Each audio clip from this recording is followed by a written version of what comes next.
You're listening to the Money Pig Podcast, brought to you by Goodwin Investment Advisory, where our mission is to lead people to financial peace, independence, and generosity. I'm your host, Reed Trigo, and if you're new to the show, please click follow, like, and subscribe so you get our new episodes as soon as they come out. Today, I'm joined by certified financial planner, CFP, Joe Beckford, here from Goodwin Investment Advisory, to talk about another happy topic, emergencies. Joe, we bring you in. I can't escape the intro. What? Can't. We can't even get past the intro. It's because you're the most empathetic advisor we have. Did you say pathetic advisor? Yes. After I said M. Empathetic. Empathetic. Yes. Yeah. Thank you. Well, thanks for the clarification there. Sure. Hey, listen, you said people have asked you this frequently. Clients often ask me when I was meeting with them regularly, how much do I need for an emergency fund? Right? On the personal finance side, we can also relate this to a business finances, I suppose, as well. But for sure, mostly we talk about personal finance. So emergency funds. Super common question. I mean, for one thing, I'm grateful they even asked the question. Because people should be, sometimes when I'm the one that has to introduce the concept of, do you have an emergency fund? That's not good. Yeah. And okay, we should have done the research beforehand, but it's like almost half of people in the United States can't come up with $1,000. Sure. It's more than that, actually, I think. And like 40-some% can't come up with $500 in an emergency. So a lot of times we do start thinking about, oh, golly, starter emergency fund is a good place to go, but we're going to get to that. Right. We're going to get to that. First, just let's define what an emergency is. Okay. So what's like the high level, this is going to be an emergency. Right. And you can rationalize what an emergency is, right? So everybody has an opinion. So to me, what is an emergency is something like, I had a car accident on the way home. That would have been hard to foresee. True. It's an accident. Right. There was a bad storm and a tree fell on my house last night. Like the roof is off the house. Did not see that coming. Yeah, that's an emergency. It's July. I've had my HVAC serviced pretty recently and it broke. And it's 90 degrees in the house. That could be an emergency, but, a plannable maybe emergency. Maybe. It's almost a plannable event. Yeah. It's like tires on It's like tires, car. right? It is. We were talking about that earlier. Yeah. So do your coming. perspective on tires. What do you mean? Me? Tires are going to wear out. They're going to wear out, right? Yeah. They're a replaceable item. You're going to need an oil change. That is not an emergency. You're going to need that. Yeah. If you watch NASCAR, like they go about 40 laps. Right. Tires don't last for that long. Right. They don't. They're going to wear out eventually. That's right. But are you going to, is a piece of debris going to fall off a truck in front of you and blow your tire on the way home on your brand new tire that you just bought? You don't expect that to happen. That is unexpected. Right. It's an accident. Right. Okay. How about, Joe, you had a stressful week. You know what you deserve? A weekend away. And so you and your wife, you know what? We weren't saving for it, but we really can't cash flow it, but we deserve a weekend away. Mm-hmm. And so we're going to go over to, I don't know where, Macon, Georgia for a luxurious weekend. As soon as you said the word deserve, that led me back to, wow, you can justify almost any emergency, there you can't go. you? Yeah, you're right. And you might deserve a weekend away, and you might think, I am going to lose it if I don't have a mental break, right? I need to do something. But I can go down to the Sea Islands or Sea Pines Resort, or I could go pitch a tent in a state park for $8 and get away at the same time and get the mental break that I need. So there's a big difference in those two items. So I'm not saying that the break isn't an emergency, but dropping a ton of cash isn't. Yeah, that word deserve always gets me. If I start thinking to myself, I really deserve it, I'm like, you're going down the wrong path right there. Wrong path. Yep, I knew it. Right there. I knew it. Okay, all right. So here's the deal. You have a car and over the next sometime, year or so, I'm going to need to replace it.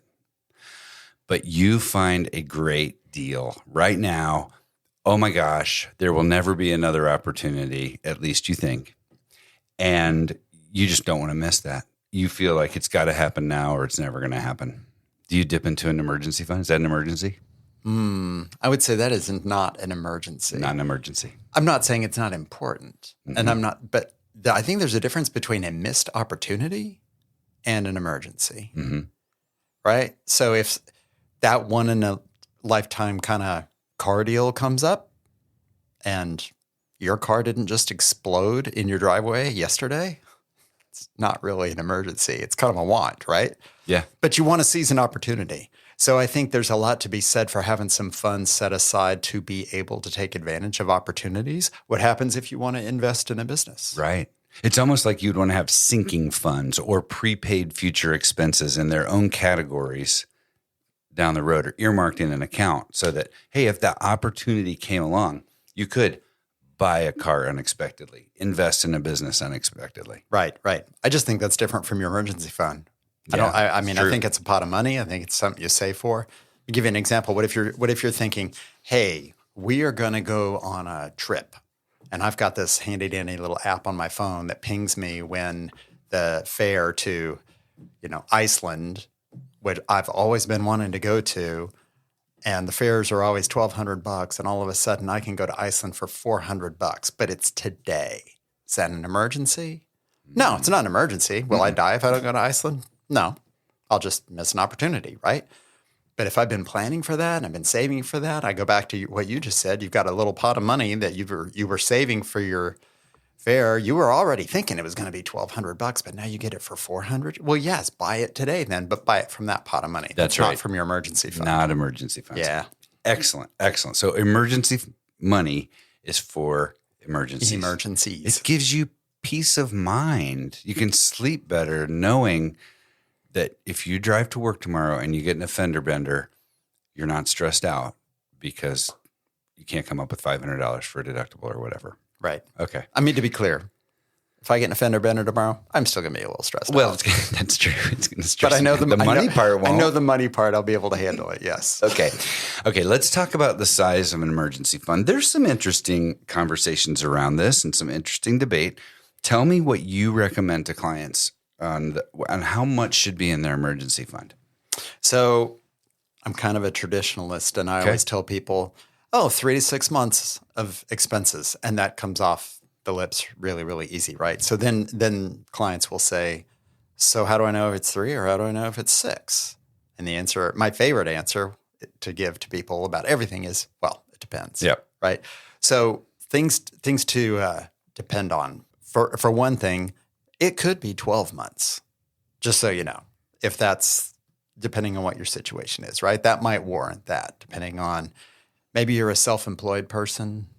Maybe you've got a whole lot of mouths to feed at home and everybody's relying on you. And maybe your income is kind of inconsistent. Maybe you make $1,000 one month and $10,000 the next month, and you're really not sure when that next gig is going to come in. Mm-hmm. Yeah, a 12-month emergency fund probably feels a heck of a lot better than 3 to 6. So I could certainly argue go out for a year, right? But some of the other things to consider is, are you a single person or are you married? How many mouths are relying on your income? Do you have 2 incomes in your family or one? So if you're married but only one spouse is working, everybody's relying on that one income. You probably want to err more on a larger emergency fund, more like 6 months, right? Mm-hmm. If you've got 2 people working, 2 people in the family, both have really stable jobs, W-2 jobs, feel pretty good about it, been there a long time, know their jobs, good at it.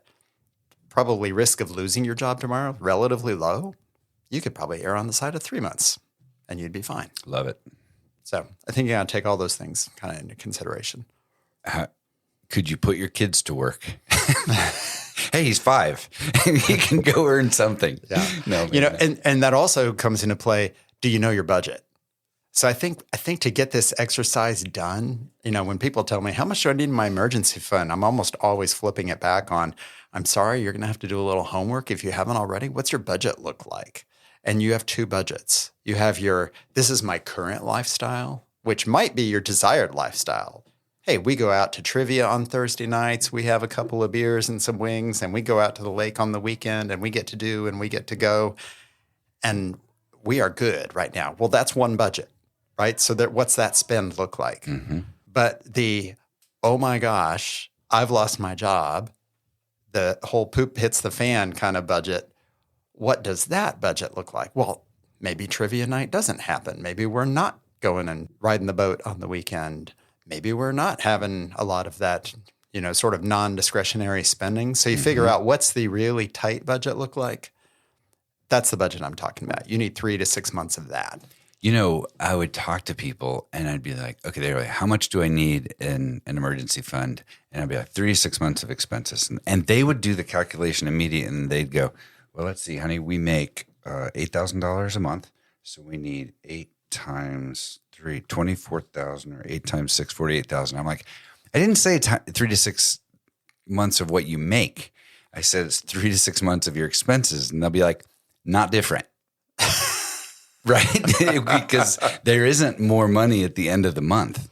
Right. But they have managed to spend it all. Yes. By the end of the month. Right. So that is that's a sign. If in a situation where you're not able to put money aside, allocate every month in your budget to some future emergency or future savings goal, the next car, the next tires, whatever they're going to be. The next travel opportunity. The next business investment opportunity, sure. Right? If you're not able to do that, that means you might be living a little close to the margin. Right. Stay inside the guardrails there. Mm-hmm. Okay.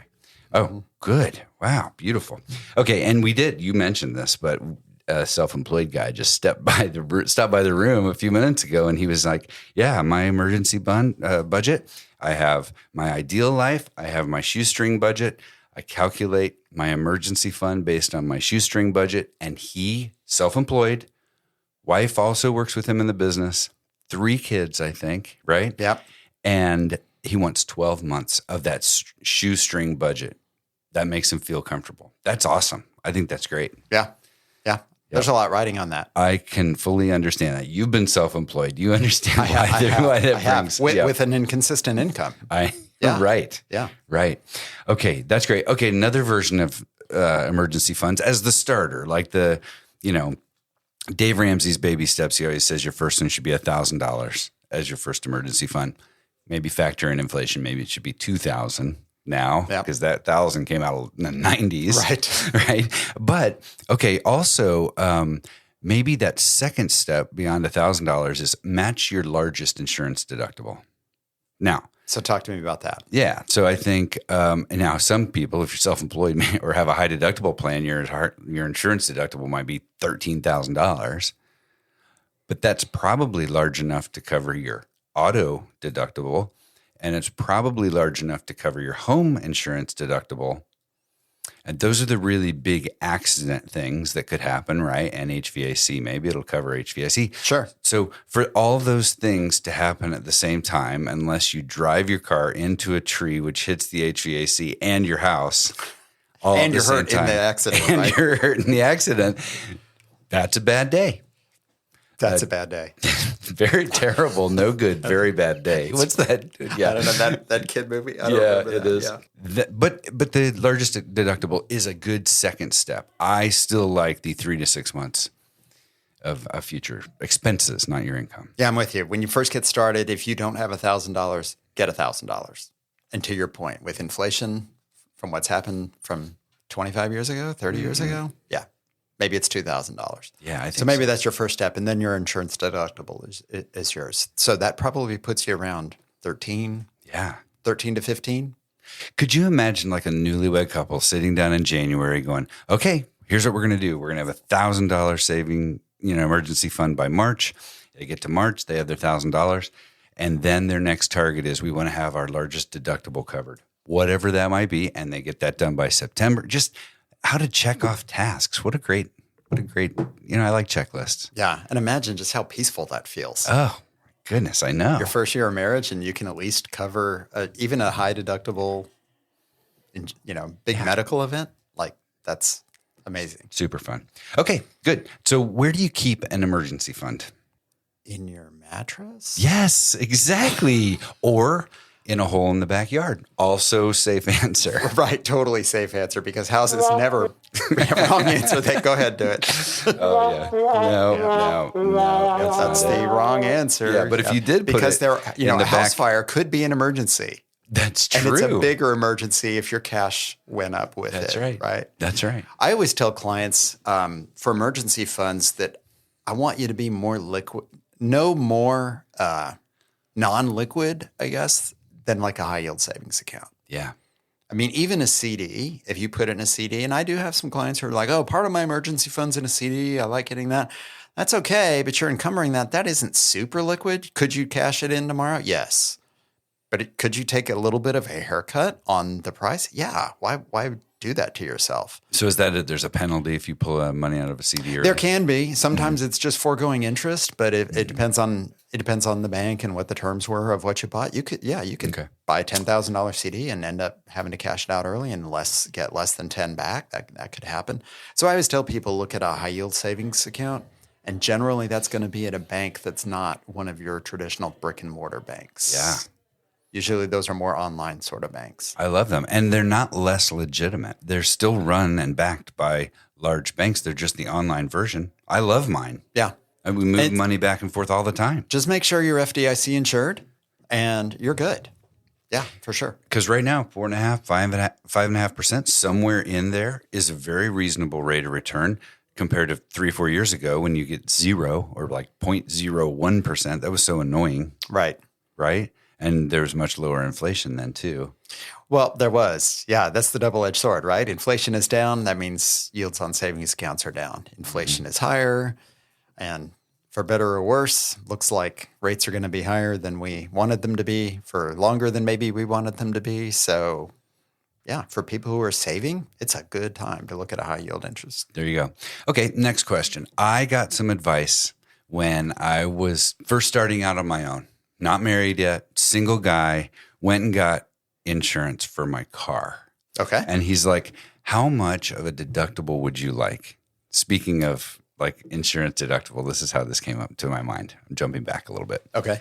And I said, I don't know. How do I decide that? Now, the actual answer is we should have an emergency fund, right? Right. But his answer was, well, if you have a credit card with $1,000 available on it, that could help you determine what your deductible should be. What do you think? It sounds like you're baiting me into thinking that I'm going to say it's okay to use your credit card as your emergency fund. No, legitimate question because I have bounced. For whatever reason, I was like 22, first insurance policy on my own. That stuck with me, and I truly don't know what you think about it. I don't know. I don't think it's safe. I don't think it's safe either. I mean, it depends on what you can afford, right? When you're young, you're a young guy, you were under 25 probably. Yeah. Your insurance rates were probably ugly. That's right. He was probably trying to help me by getting a higher deductible, and he's saying, yeah, if you have $1,000 available on a card, this will keep your rates down. I bet that's what it was. Right. Yeah. And I mean, for auto and to your point, with inflation and what that looks like, I don't feel like it makes a lot of sense to have a deductible less than $1,000 on a car. Yeah, I agree. But the reality is, cars these days, you bump into somebody, it's going to cost you $1,000. It's true. It's going to. So just have that in your emergency fund and go with that. I think on my son's car insurance, yeah, even on my son's car, we don't have less than $1,000 on that. Premium just gets crazy. It's ridiculous. Yeah. Okay. So let's say emergency fund, you've had to spend it for something, whatever the accident was, you had to spend some of it. How do you replace it once you've had to deplete it? When you started with your emergency fund, it took discipline to do, right? You had to put money away on purpose. And sometimes, to me, that makes me feel like I've got a bill that I have to pay. So to me, once I built it, if I have to deplete it for some reason, the air conditioner went out, cost me like $5,000 or whatever, I pretend I have a $5,000 credit card bill that I need to pay back. And think of it this way. If it was on a credit card, you're paying interest. So it's in your best interest to pay that off as quickly as possible. But now it's out of your emergency fund. It's out of cash. But that interest or that account was making 4% interest before you just whacked it for your emergency, which is what it's for. And that's okay. but you're missing out on 4%. Put it back. And you're paying almost 25% on the balance that you're carrying on a card. Oh, yeah. Don't put it on a credit card. Yeah, Right. for sure. So my thing is you said pretend yeah, if you have a card. Pretend it's like a credit card bill and you want to pay it back. I as quickly as pretended possible. so much I made it real. right?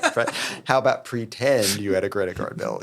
Yeah, you're going to put it back on there. So I would say I need to pay myself back as quickly as possible. Nice. Brilliant. And that comes back to being why it's important to budget.